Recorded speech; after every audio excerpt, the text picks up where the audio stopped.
రైతు సోదరులకు నమస్కారం. రైతు సోదరులు ఈ వారం నారుమడిలో తీసుకోవాల్సిన ముఖ్యమైన జాగ్రత్తలు తెలుసుకుందాం మనం. ఎందుకంటే ఈ వారం చలి తీవ్రత అధికంగా ఉండడం వల్ల వరి మనకు సూక్ష్మ పోషకాలు దొరకక చాలా వరకు చలికి చనిపోవడం జరుగుతుంది అన్నమాట. దాని గురించి మనం కొన్ని జాగ్రత్తలు తెలుసుకుందాం. వరి నారుమడిలో సూక్ష్మ పోషకాలు అనేటివి మనం చల్లుకోవాలి. దాన్నే మనం సాయిల్ నర్సరీ అంటారు మార్కెట్లో. ఈ వారం చలి తీవ్రత ఎక్కువ ఉండడం వల్ల మొక్కలు చాలా చిన్నగా ఉండి ఆ చలికి ఎదగక సూక్ష్మ పోషకాలు దొరకక వాటి ఎదుగుదల లేక మొక్కలు చనిపోవడం జరుగుతుంది అన్నమాట. అందుకే మనం సాయిల్ నర్సరీ అనేది కంపల్సరీ వాడుకోవాలి.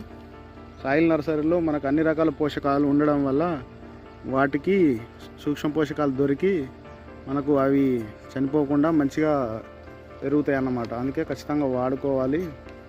అలాగే చల్లిన తర్వాత మనం పైపాటుగా కూడా అన్నిటికీ ఒకసారి మనం పైపాటుగా స్ప్రే చేసుకోవాలి. ఒకవేళ పురుగు ఉంటుంది, అలాగే కొంత తెగుళ్ళు ఉంటాయి.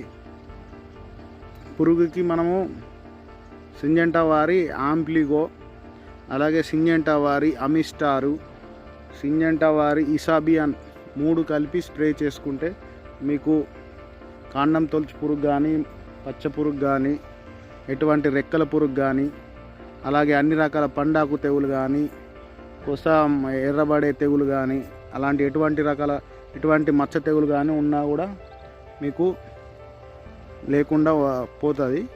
అలాగే ఇసాబియాన్ వాడడం వల్ల మీకు అన్ని రకాల ఏపుగా పెరిగి మొక్క దృఢంగా మంచిగా ఆరోగ్యంగా ఉంటుంది.